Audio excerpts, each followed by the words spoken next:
Hello, and welcome to the ACR Journals on Air podcast. I'm your host, Vicky Shamigan. Families navigating juvenile dermatomyositis, or JDM, often face uncertainty, as treatment must balance controlling inflammation, preventing long-term damage, and supporting a child's growth in daily life. While many treatments are extrapolated from adult studies, achieving remission in children is harder. Have you ever wondered what a treat-to-target strategy would or could look like in juvenile dermatomyositis? The manuscript we will discuss today is Towards a Treat-to-Target Strategy in Juvenile Dermatomyositis. What are the suitable targets and optimal timing of their achievement? It was published in Arthritis and Rheumatology, and a link to the manuscript and disclosures can be found in our show notes from today. I'm thrilled to be joined today by the first author of this manuscript, Dr. Jayne MacMahon. Dr. MacMahon is a consultant physician and pediatric rheumatologist at Cambridge University Hospital's NHS Foundation Trust in the United Kingdom. Prior to this role, she completed a clinical fellowship in pediatric rheumatology at the Hospital for Sick Children, also known as Sick Kids, at the University of Toronto in Canada.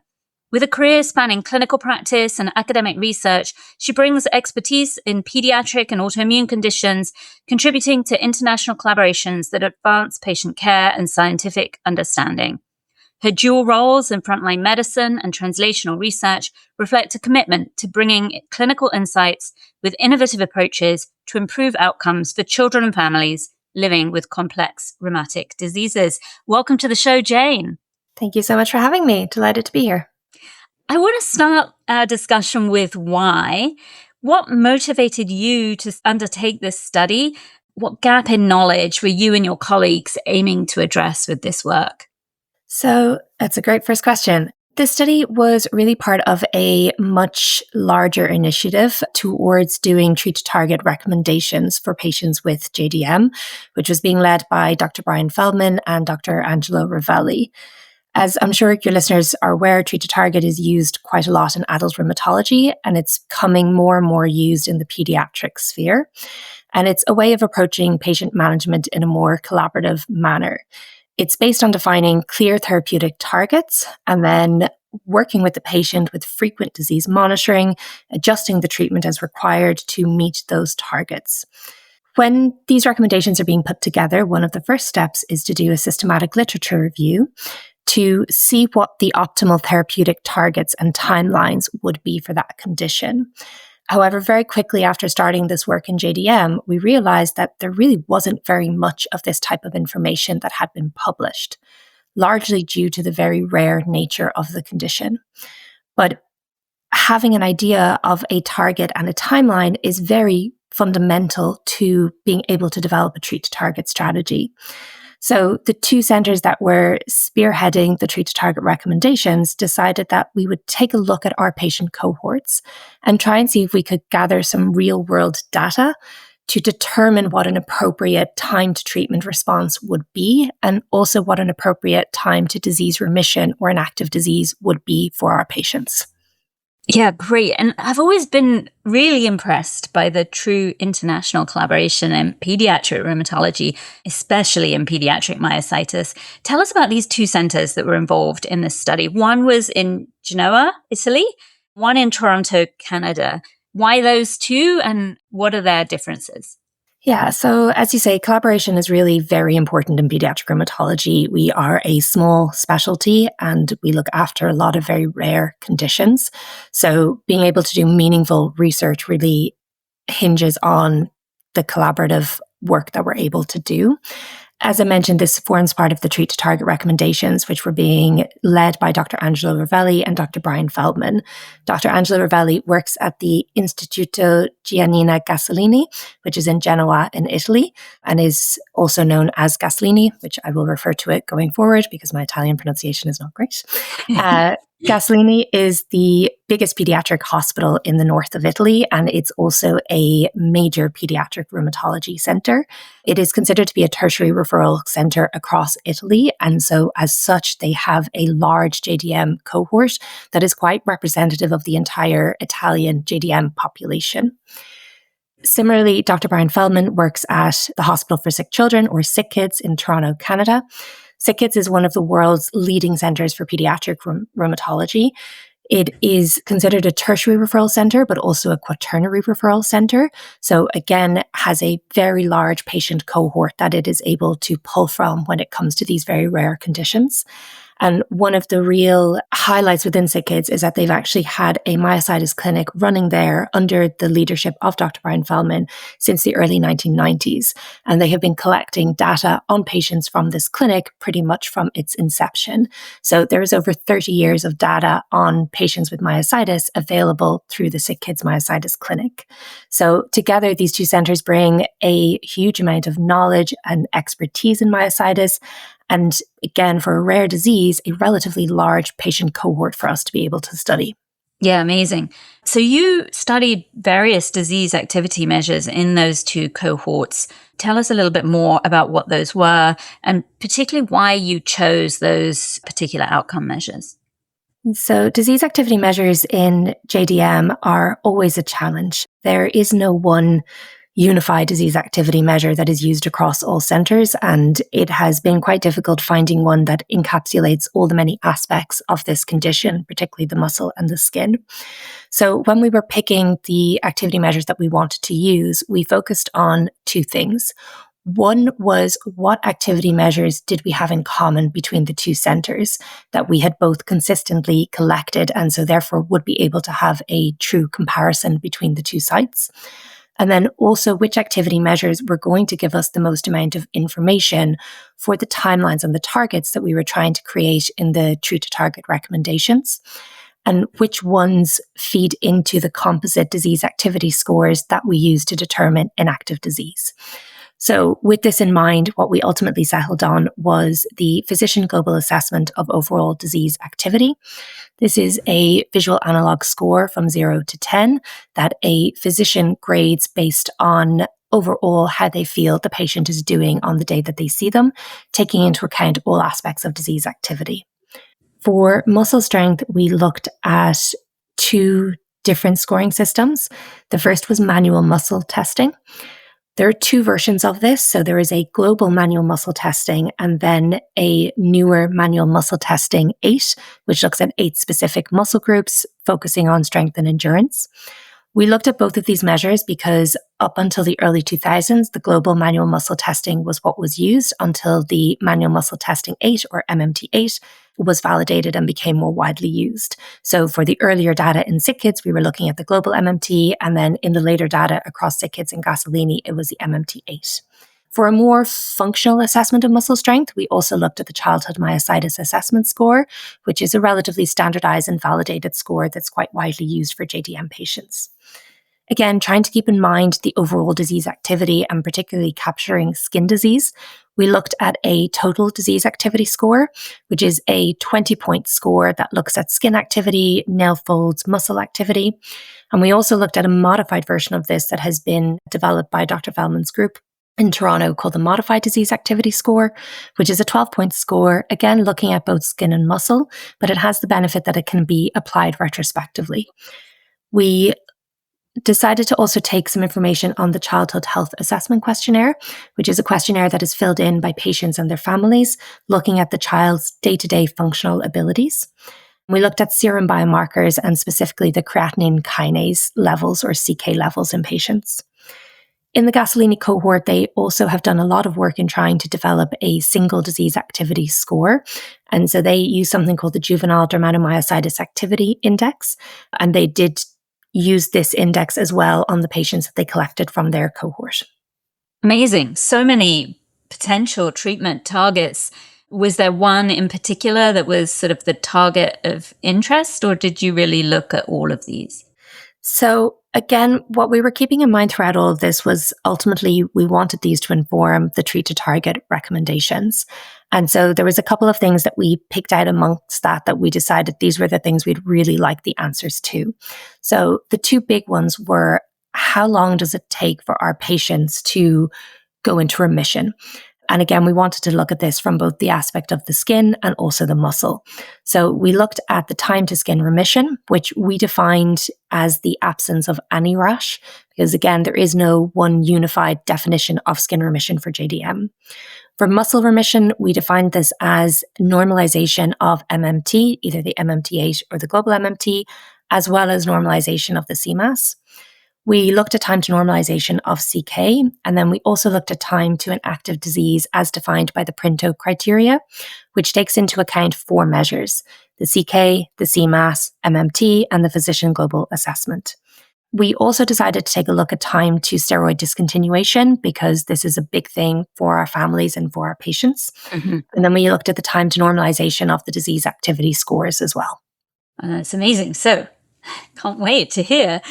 Let's jump to the results. How many patients did you have in each center? And I guess to get us started, were there any important differences at baseline in the baseline characteristics of these kids or specific treatment protocols that they were receiving? So in total, we had 187 patients that we identified across the 2 sites. 44 of the patients were at Gasolini and 143 of the patients were from sick kids. There wasn't a huge amount of difference in the baseline characteristics between the 2 patients. They had a very similar mean age at diagnosis of 7.5 in Gasolini and 8.5 in sick kids. As we would expect, there was a female predominance, and where myositis antibodies were available, there was a similar level of positivity between 55 and 60% across the 2 cohorts, which again fits in with the information that we have. One of the things that we did notice that was a little bit different was that the average CK in the Gasolini patients was a little bit lower than it was in the sick kids patients. And the median disease duration from symptom onset to enrollment in the study was slightly longer in the Gasolini group at 4.4 months compared to 3 months in sick kids. What we think that this is due to is one of the core differences in the 2 groups is that all of the sick kids patients were diagnosed and initiated treatment in sick kids, whereas in Gasolini, because of the nature of the referral process within Italy, about a quarter of their patients had actually been diagnosed in another hospital and then were referred on to Gasolini. And if they were seen within 6 months of their diagnosis, the Gasolini group included them within the cohort for this study. So they had about a quarter of their patients who were maybe slightly further along in their disease course than the patients in sick kids who were all enrolled from the very onset of treatment initiation. In terms of the actual treatment protocols, again, the most commonly used medications were very similar across the 2. Almost everybody got steroids. Methotrexate was used in over 90% of patients in both groups, and IVIG was the most commonly used third-line agent in both groups as well.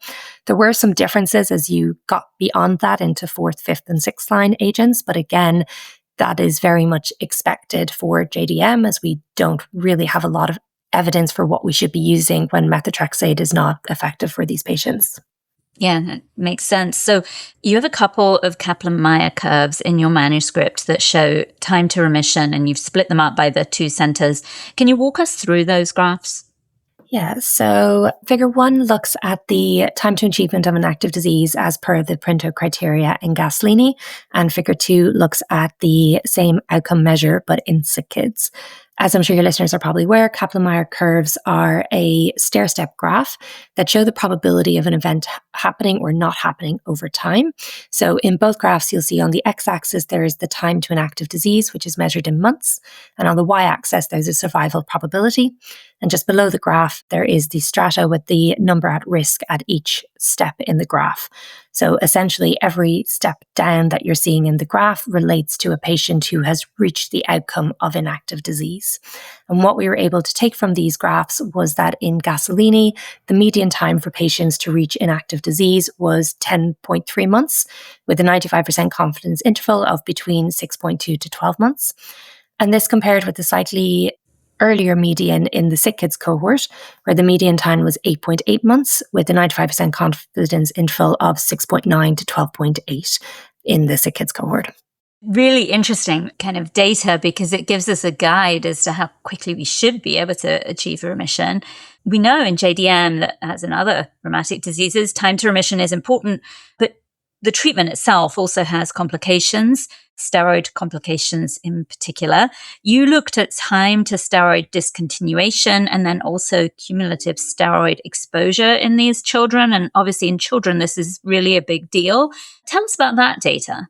So this was one of the things that we were really quite keen to take a look at, because we know in JDM we use a lot of steroids and we use it over quite a long period of time. When we looked into it in the study, what we found was that in sick kids, the median time to steroid discontinuation was just over 11 months. However, by contrast, in Gasolini, they actually did not meet steroid discontinuation over the 24-month period that we looked at in the study. They did reach a prednisolone equivalent dose of less than 0.3 milligrams per kilo per day by 11 months. And by 13 months, this was down to 0.2 milligrams per kilo per day. This wasn't entirely surprising, because this was one of the areas where we knew the approach to treatment between sick kids and Gasolini was a little bit different. In sick kids, we follow the consensus treatment plans that are set out by the Childhood Arthritis and Rheumatology Research Alliance, or CARA, where they aim to discontinue steroid within 12 months of diagnosis. And so our data was very much in keeping with those consensus treatment plans that we follow. Whereas in Gasolini, they actually have a policy of maintaining low-dose prednisolone for several months after they achieve complete disease control. So they actually weren't necessarily expecting to have patients off steroids by that time. Again, all of this work was to try and feed into recommendations for treat to target, and when to stop steroids and how long to keep steroids going was certainly one of the more contentious topics of discussion when we did bring this to the consensus conference to actually formalize the final recommendations. Yeah, I guess it's tough to sort of assess this when there are slight style differences between the two countries and institutions, and to kind of tease out those unique features. So one of the primary goals of your study was to identify reasonable timelines for achieving the various outcome measures in JDM. Give us a quick summary of what the whole data tells us. Yes. So I guess thinking back to what our original targets were. So for skin remission, we found in Gasolini, the median time for normalization or absence of any rash was about 12 months. In sick kids, this was a little shorter. It was just over 8.5 months. Muscle remission in Gasolini was achieved at around 5.5 months. And in sick kids, the median time to achievable was slightly longer at just over 8.5 months. The CK normalized in the Gasolini patients in about 2.2 months. In sick kids, actually normalized incredibly quickly, and the median time was 0.62 months, which was a little bit unexpected. And then on the disease activity score, a total score of 0 was reached by the Gasolini patients with a median time of 21.6 months. And in sick kids, it was reached at about 31.1 months, with very similar results for the modified disease activity score. So overall, from this, what we took was that appropriate timings to aim for normalization of muscle enzymes would be around 3 months. For recovery of muscle strength would be around 6 months. For resolution of skin would be about 12 months. And as we've already touched on, we had aimed for steroid discontinuation within 12 months, and also setting a similar timeline as a target of an active disease after treatment initiation at about 12 months as well. Yeah, so really, really important data coming out from this study, because it allows you now to build this or weave this into clinical trial design for myositis, which is really crucial for helping these kids over the long term. So tell us now a little bit about some of the limitations of your study. What are the things that you wish you could have done differently? So I think our biggest limitation is that this was a retrospective study. Hard to avoid, again, given the rare nature of this condition, but it does imply the risk of missing data or potentially data that had been entered in error or incorrectly. And certainly for us, missing data was one of the biggest limitations that we came across when we were trying to collect this. Even in two very big centers that are very research focused, there was a lot of information that just wasn't there. And in fact, we had originally planned to use the modified Printo criteria, which is a slightly newer criteria, where the physician global assessment is a required criterion with 2 or 3 of the others, because this more accurately shows response, including skin disease, than if you're looking at the original printout. However, due to the lack of a recorded physician global assessment in a very large number of patients, particularly in the sick kids cohort, we weren't really able to get any meaningful results through the modified printout criteria and had to revert back to the original printout criteria. And again, I think it really highlights the need for us to have one or two single disease activity scores that can be easily recorded across many different centers so that we can ultimately get better data from this. The pattern of missing this when we looked into it did suggest more that data was missing at random as opposed to there being related to the disease activity itself.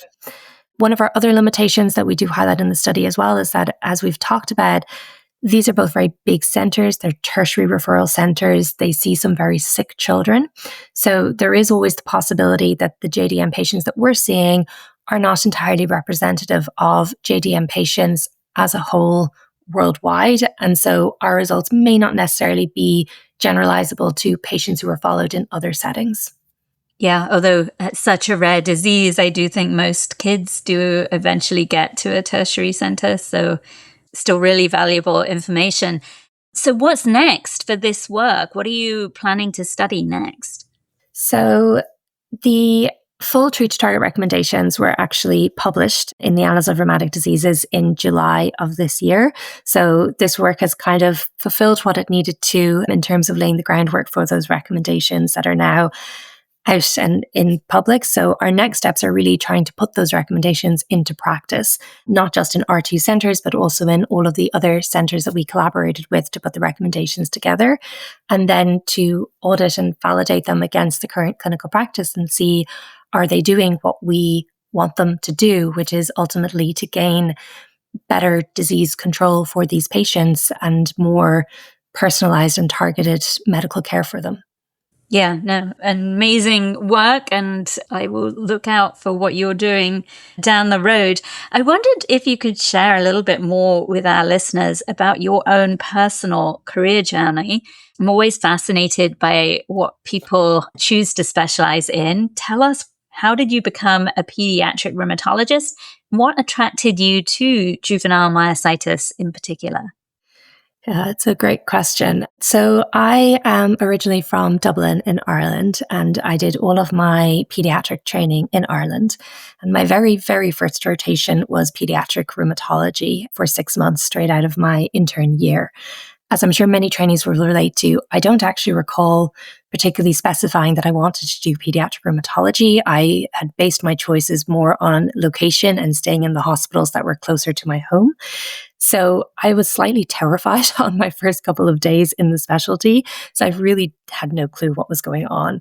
But I very quickly came to really fall in love with pediatric rheumatology, having never considered it before. I just found it fascinating, the conditions that we were looking after, how rare they were. I really enjoyed the detective work element to the job, that, you still needed to be a very good historian. You needed to always go back to the patients and start the history again at the beginning, particularly in those very sick patients in ICU settings, to not assume that the story being passed from one doctor to another is the right one, to take a proper look back at the investigations that have been done and how you can interpret them in view of the patient who is sitting in front of you. And I felt that contrasted then really nicely with the patients I was seeing in clinic who were coming in on their medications with their disease fully controlled. And I really loved that you were seeing these same patients month after month and year after year, and you could really build a relationship with the patient and with their family. And the more I learned about pediatric rheumatology, the more I kept coming back to myositis, because it really felt a bit like an underdog within the pediatric rheumatology world. Despite the advances that we've made in the medications that we use, ultimately the outcomes from myositis really haven't changed all that much in the last 20, 30 years. We still see a lot of patients with quite significant morbidity and quite significant damage related to this. We still have a lot of patients with very refractory JDM, which can be very difficult to treat. And so I kind of felt this was an area where I could really make an impact. And one of my first studies on this, and what led to me doing a fellowship in childhood myositis specifically, was looking at an interferon gene score in JDM and seeing, does this correlate with disease activity? And again, similar to what we've already talked about, really trying to see what markers can we use to better determine disease activity in JDM, because we know what we currently have isn't quite doing it. I love that story. It's like almost the Hogwarts sorting hat. The specialty found you and then, persuaded you to focus your career in this area. What a wonderful story. So tell us more. You're currently in Cambridge, England. Tell us more about your time as a researcher in Toronto. What took you to Canada and what did you learn during your time there? So, as I mentioned, I'm from Ireland and we are quite a small country and a relatively small pediatric population. So it is quite common for Irish trainees to go abroad for fellowships, particularly when we're interested in more rare specialties, just to try and get the exposure to the patients more than we would get within Ireland itself. So as I was coming towards the end of my pediatric training, I started looking as to where I could go for a fellowship in pediatric rheumatology. And very quickly, Sick Kids came up as a very obvious option. As I've mentioned already, it is one of the world leaders in pediatric rheumatology. It has been for a very long time. They're a very big center and they pull from an enormous population. So the exposure that you're able to get through the training there, I think, is really quite unparalleled. So I applied to a fellowship in Sick Kids and started there in 2020, which was a very interesting time to start. Wow.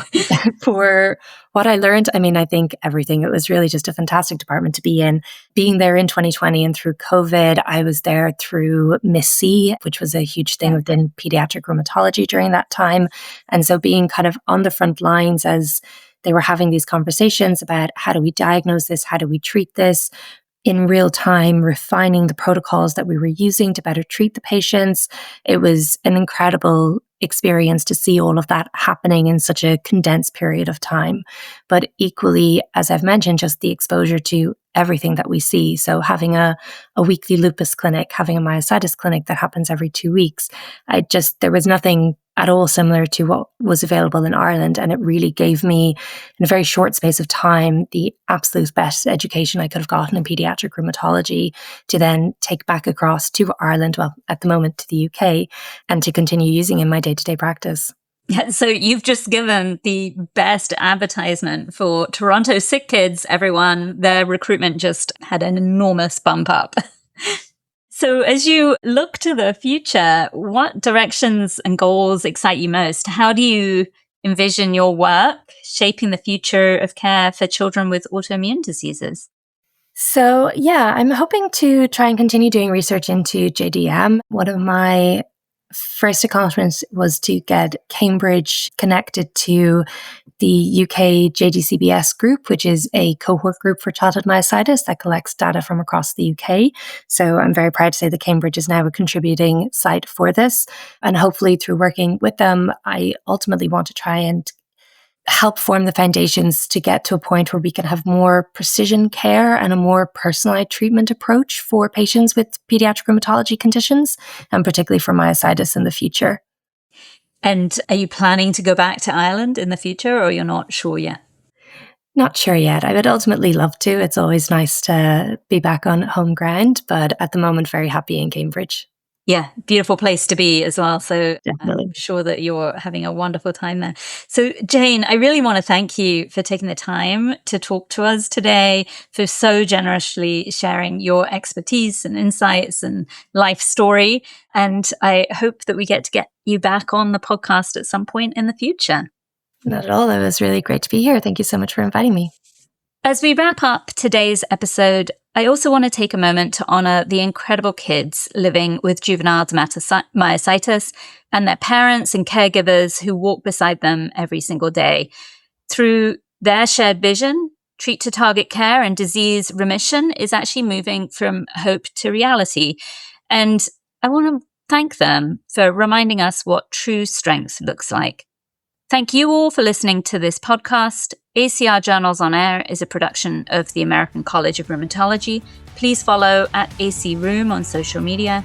Email us at podcast@rheumatology.org and rate and subscribe to our podcast at acrjournalsonair.org or wherever you get your podcasts.